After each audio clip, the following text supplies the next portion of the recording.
anyways, what it was is somebody had stole the truck, and at night, so he don't know. I'm not for sure if the police was chasing the guy or what, because he didn't say nothing about that. And I think if the police was chasing the guy, maybe they would have contacted him. I don't know. But anyways, and there was no guy. Anyways, just a truck, and he had. His neighbor, his tenants had found that out, and they come and told him. So he had to, you know, make a report on that, get that truck towed out of there. And then he had to work on getting everything fixed. So it was. He said it was crazy, but he finally got everything straightened out. So, and I told him, I said, well, that was, not good, but then in a way, at least you got a new porch and a new fence. But anyways, he was telling me that, and then we was partying and stuff like that. Then he ended up he's fixed the downstairs up, and he was going to rent. I believe he was going to rent it out for a store, and then later on, I think he did rent it out to a dollar store or something downstairs or whatever. But anyways, we we find we find our place. It's off of Michigan Avenue. It's close to Dearborn, you know, and it's a nice little house. Got a garage, fenced in backyard and everything, so it's pretty nice. But anyways, while we're living there, one day I come home because at this time I'm working for Myers, and one day I came home and I see an old man. I normally see the old man sitting next door on the porch, but then I see this Indian dude, and he looks familiar. And then when he turned his head, I looked at him and I wasn't for sure, so I was walking toward the house, and then he yells at me. Come to find out, it was my ex-brother-in-law. And it's weird because it's small, even though we was in Detroit's kind of big, and I was just surprised that, he knew that dude right next door to the house that we rented. And then we ended up hooking up and stuff. Me and him was tight. And then one day I'm walking to the store to get a beer, and it's like just around the corner on Michigan Avenue. And I'm walking to the store, and when I go into the store, I actually see my old girlfriend. And I was like, wow, I was thinking this is going to be a good hookup. But anyways, I talked to her for a little while. We walk out of the store, and I'm talking to her, and I tell her I just, moved in town, and I'm right here. I told her where I was living, and I was like, "Where you living?" She said, "Across the street, up on top of that." There was some kind of business up there, and there was an apartment upstairs. And then I said, "Who you with right now?" She said, "Well, I'm sharing an apartment with your friend." And I was like, "Really?" And but she never said if they were together or if they were just sharing an apartment. So I really didn't know. But then, I just told her where I was staying at and stuff like that. And basically, that was the end of that. But as we were staying there, we, like I said, I was working at Myers and stuff like that. And then I want to, once I get situated, I want to get a hold of some of my friends. So I ended up getting in contact with some of my friends. And then I tell them to be available on Saturday evening. And then I told them I'm going to come and pick them up when we're going to go somewhere, So I ended up, going to pick them up. Then I took them to Topless Bar in Dearborn on Michigan Avenue. And they was, tripping out because I didn't tell them where I was taking them. They just knew we was going to party. And I took them up there, and real nice place, and we had a good time up there. And then when my friend,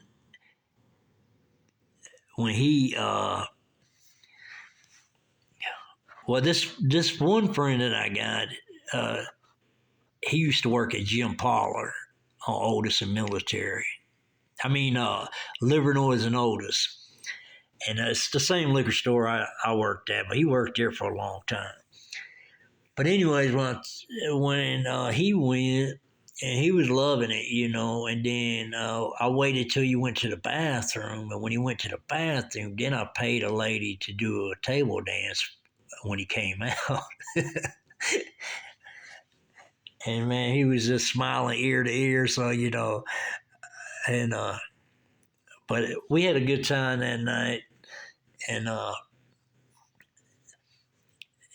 just wanted to surprise him, and it was a nice club too.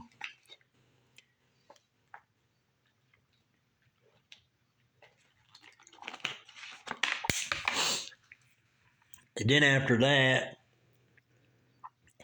I ended up, I stayed there for a period of time. Then I ended up moving away, and then when I moved away, I actually moved to my godmother's house because I hooked up with them, and they wanted me to move in because they had extra room and stuff like that. So I ended up moving over there with them, and then we uh, stayed there for a little while, and then I ended up going back down south for a little while. And then when I go back down south, I'm at my sister's house and I'm watching the news. And then I'm watching the news, and then it says that the Nyla store that I was going through in this town in the south, that I was hooked up with them people and stuff, they were getting arrested, her husband and her. And I was like, ain't this some shit, And then, and then I told my sister, I said, I know them people, And she said, really? And I was like, yeah, I know. And, but anyways, they had got arrested and stuff like that. And they closed that store down. So obviously, I had no knowledge of this, but obviously they was doing something wrong. You know what I mean? I don't know. But anyways, won't get into them details. But I was like, wow, that's a trip. But in the midst of this, I'm in the South again.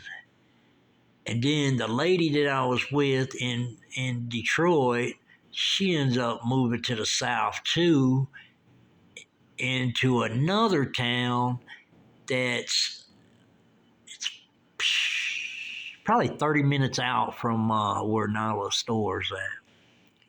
So in a different town, And she ends up moving over there, and I'm still staying in touch by phone. And she hooks up with this dude over there. And this dude was a Green Beret, in the military, but he was out of the military. And I met him. He was a cool dude. And then while she's over there, she says she's trying to move back to the town where Nyla Store's at. And then she finally finds a place, but it's not actually in the town where Nyla Store's at. It's like over in Dunlap. And then she finds a place there. She's living there. And then, we're talking here and there, not all the time, but here and there on the phone. And she told me she moved to that town in Dunlap. And then, I'm always watching the news if I'm able to, I like to see what's going on and stuff like that. And then one day I'm watching the news, and then I see her sister on the news. And then I was like, ain't this some shit? And her sister she had a number of sisters, but this sister lived out, in the country of Tennessee. And I used to live out that way too. That's that little town my dad lived in, where I said it was the Andy Griffith town or whatever. But anyways, she's on the news. And when I met her, I've been to her house, ate dinner at her house and everything. And she was a pretty lady, but she also had twin daughters, and they were pretty. And then she had a husband. But anyways, I see her on the news. Years later, I see her on the news, and she's a guard at a prison.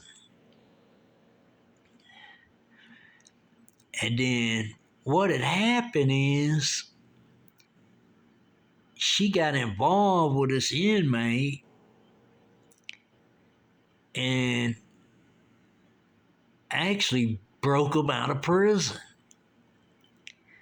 And I think the story was said that she took an extra uniform to work, and during shift change, he just put the uniform on and walked out with them. I think that was kind of what the story was and stuff, but I could not believe that. And but anyways, when I see her on the news, I call her sister, and I was like, "Hey, what's going on?" And she was like, Vicky screwed up her life." And I said, "I see that. What's going on?" And then she was like, "Well, the FBI and everybody came to my place this morning, just looking for her." And I told them, I haven't heard from her, because they stayed in touch, but they just talked once in a blue moon on the telephone, or not unless they went to visit each other or something like that. But, they had a relationship because they were sisters, but it was like a distant relationship. But anyways, she's telling me that, and I'm tripping out. And then later they catch up with her and the guy she escaped out of prison. I think they were headed toward Mexico. I think they caught them in Texas at a motel or something like that. Because, their faces was all over the news and all that. You wasn't going to hide from that. But anyways, they catch her. Then they put him back in jail. Then she, goes to jail. And I don't know. I never talked to her sister. I have talked to her sister after that, but I never did ask her how much time did she end up getting for doing that. But I'm sure it was, I don't know what they'd give you for doing that. Maybe 10 years. I don't know. Because she'd never been in trouble and didn't have a criminal record. She was actually a guard at the prison for many years, But anyways, it was crazy. But, and after that happened, then I started seeing a lot of incidents similar to that on, when you watch like the FBI stories or some shit like that, you'd see things like that take place. But before that, I didn't think that was, in the movies you hear about people escaping and stuff like that, and things like that. But it never dawned on me that her sister would do something like that, But you just never know what somebody might do in a different, you know, something like that. But anyways, that was a crazy incident, and so I think by today she's probably out by today. Because, like I said, I don't know how much time they gave her. If they gave her 10 years, 15 years, or just a few years. I don't really know. But she was a real nice lady. And I think she just made a bad decision, basically, is what happened. And but I do know that I was told that after the fact, when the story started unfolding, that I think she told me that one day her sister was going to work, and this is before this happened.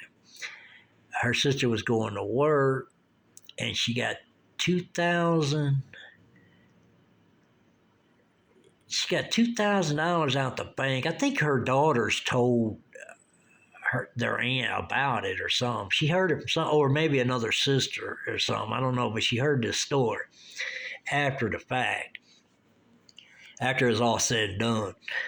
And she heard that she got 2,000 or 2,500 out the bank, and she had her daughters with her, and they asked her what was she getting that much money for, because nobody had a clue what was going on.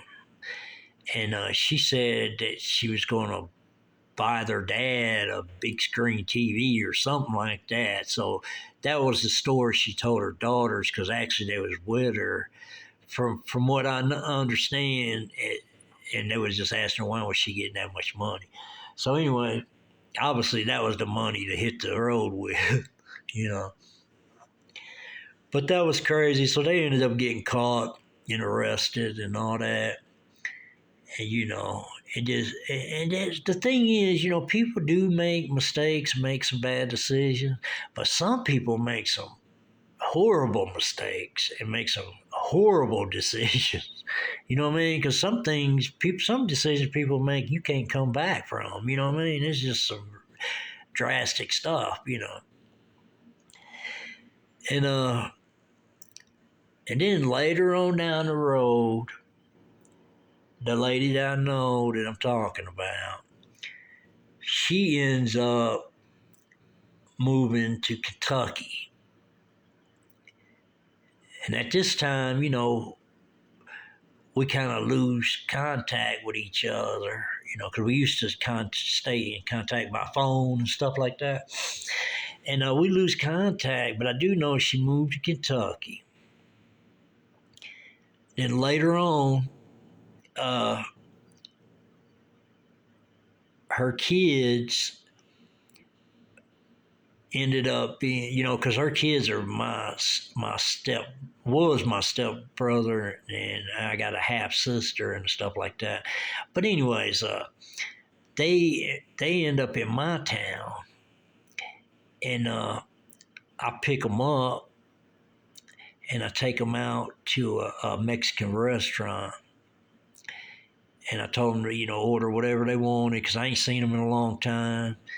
Drink whatever you want to drink, and that's how I roll, though. When somebody's with me, you ain't got to worry about anything. And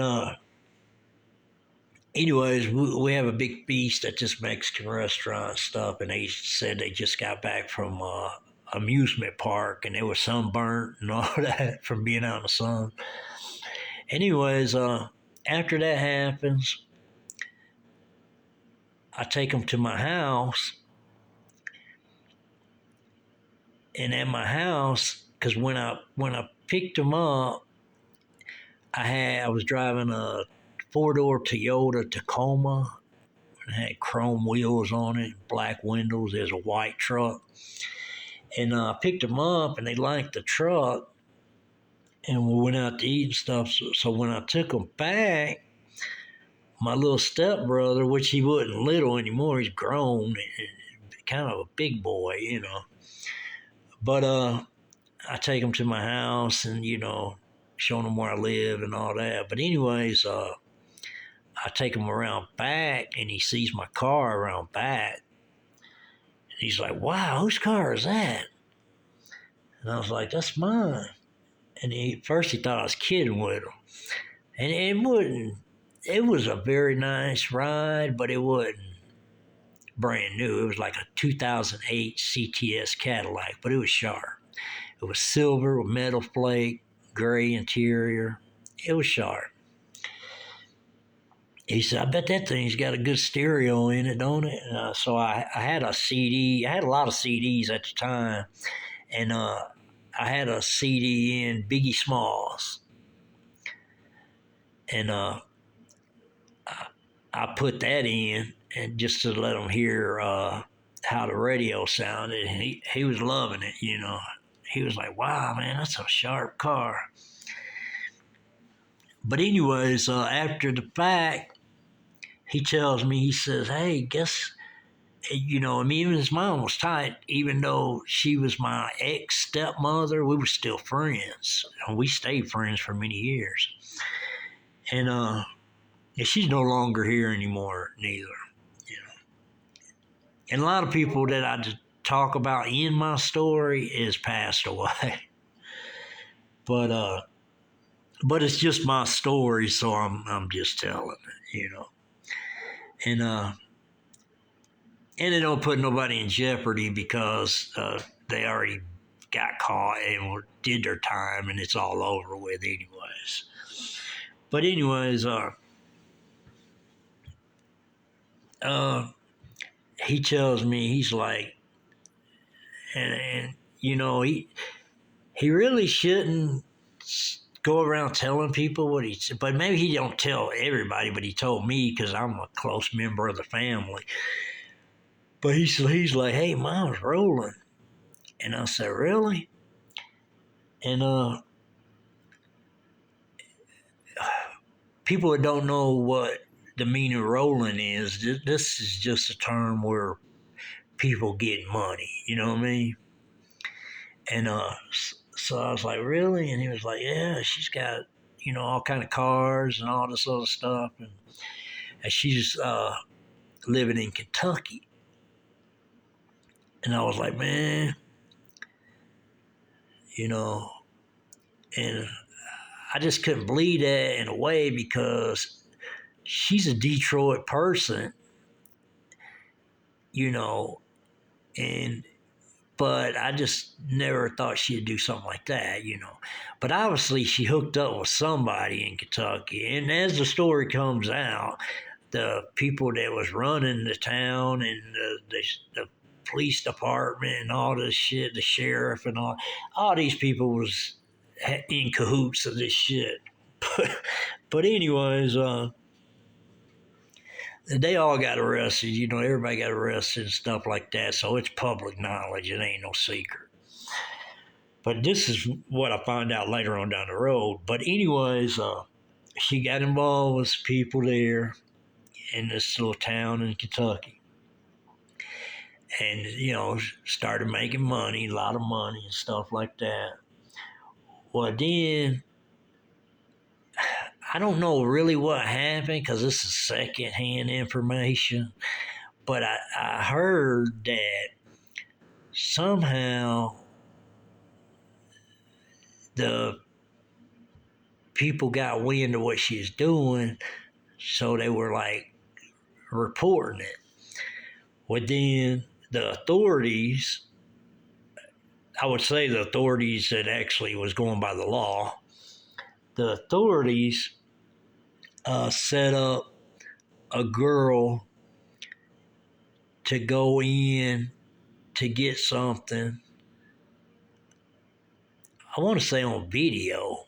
So I don't know if she had I don't know what she had. If she had ink pen in her pocket that was a camera or something on her hat or whatever. I don't know what the situation was, but they sent her in there video, and it was a girl that actually. So here's what might have happened. I'm just speculating on this. What might have happened is the girl got caught with some stuff, and then they got her to tell them where it came from. So then, in order to probably not charge that girl or whatever and her cooperate or whatever, this is what took place. I'm just putting this together because the scenario is that's what happened. And anyway, she goes in there and videos it, and then this is how they bust. It's a definite bust. You're definitely caught. So, anyways, she gets caught. She goes to jail. She goes to court. They send her to prison. And this lady here was a law-abiding citizen too. I knew her, since I was a teenager, and she is a law-abiding citizen. I mean, she did party, but she was a law-abiding citizen, and she always, was kept everything legal on her cars and all that. I mean, she was just law-abiding.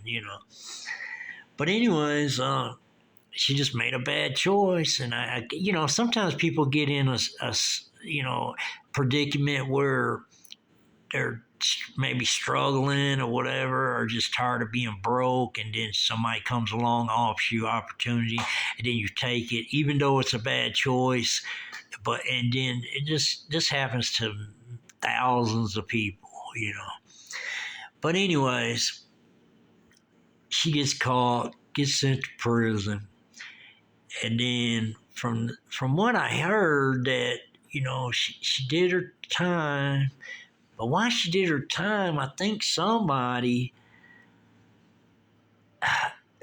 the video ended up on the internet about the girl going in to purchase the stuff and all that. So it ended up on the internet. So somebody posted it on Facebook just to let everybody know who the girl was that videoed it or something like that. That's just the story that I heard. I have no idea about it or even if it's true. But that's just the backstory I've heard on it.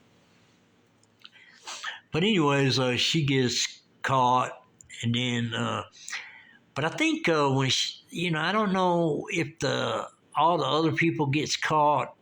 I think they all get caught after the fact. I don't think they all get caught. They might all get caught at the same time. I don't really know because, like I said, I wasn't there. It's just secondhand information.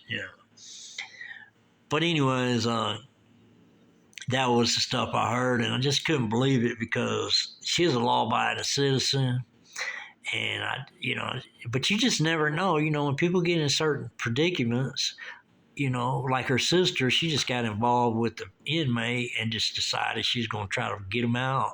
And he probably talked her into it, but it's just some bad decisions, and then you got to pay dearly when you make bad decisions, And I hate it for him, but, you can't. You can't do nothing about somebody else's decision. Like I said, a lot of times you can, if you know about it beforehand, maybe you can try to talk them out of it. But if you don't know about it and you just see them make, years later, see them make a bad decision, they just got to go pay the consequences for it, because in the end,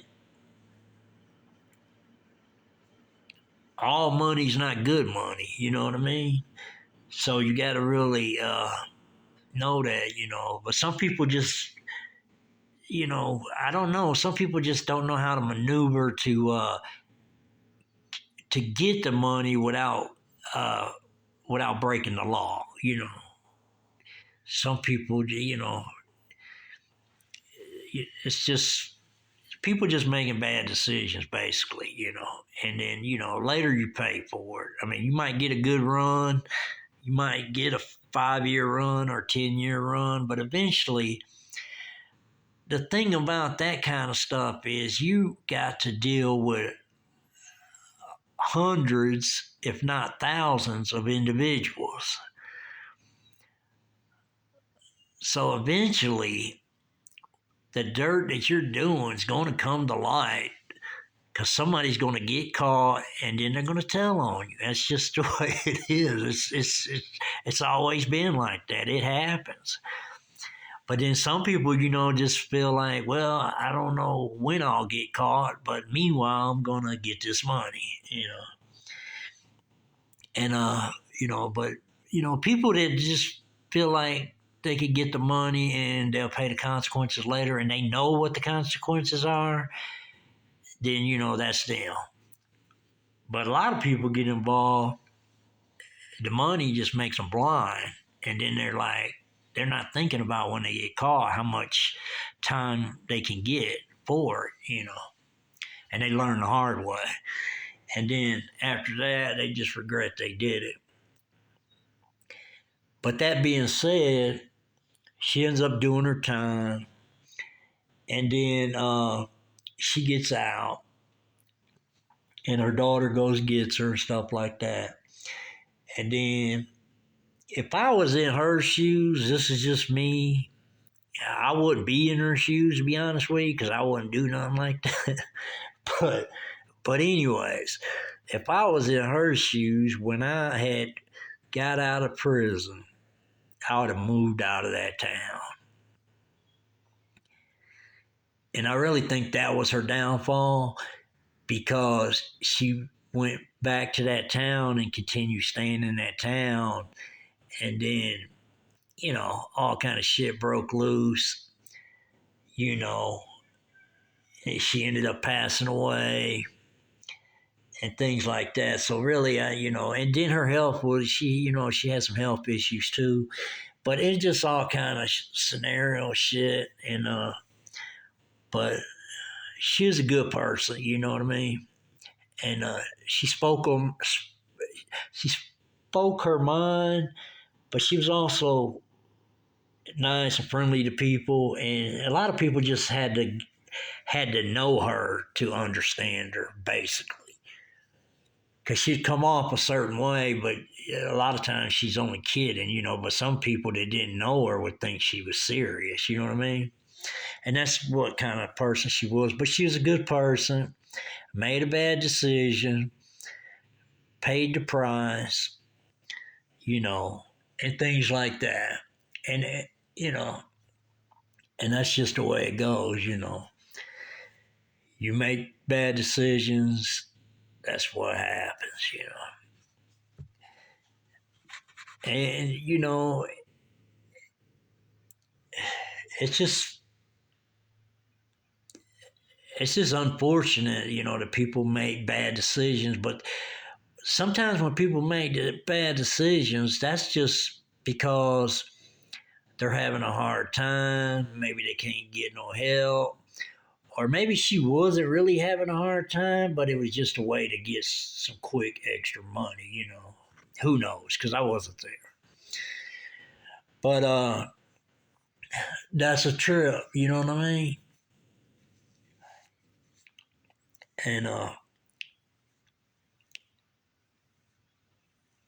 And that's part of my story because, she's was a family member of mine, and stuff like that. But she was a good person, and she just made a bad decision and she had to pay the price for it. So that being said, people who's listening to this video, I'm not trying to preach or anything like that, but I do want you to know that if you're doing dirt and making money, be ready to pay the consequences when the time comes. And then, but I recommend that you get your money because there's so many different ways to get money today that's legal that you really ain't got to do no dirt, And if you are doing dirt, you just ain't up on the game, basically. And maybe later I'll do a video to let people know how to make money legally and that won't land you in jail. You know what I mean? So that being said, I want to see what that's, yeah.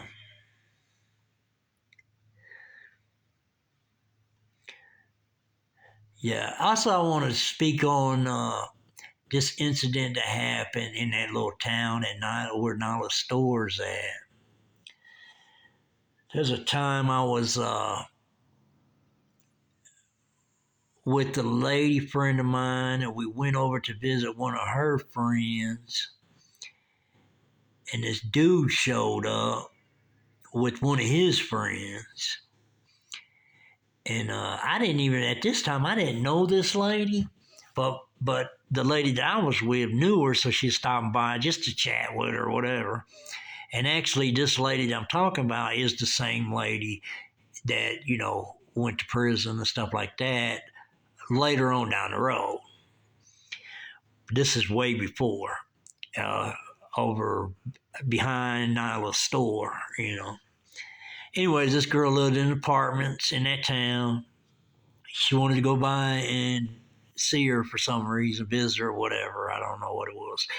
But anyways, at first because I didn't know her, so I told her I was gonna sit in the car and she can go in there. She's like, I'm gonna be in there for a little bit because I'm gonna visit.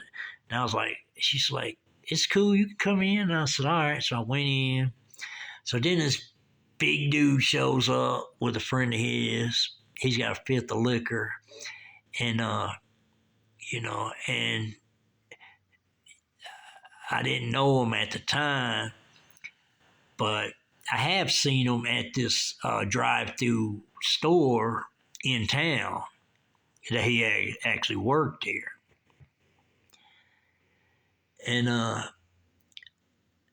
this guy started, talking out of left field to me. And I kind of felt like he felt like I was over there to see that girl, and I didn't know that girl. I just had met her. And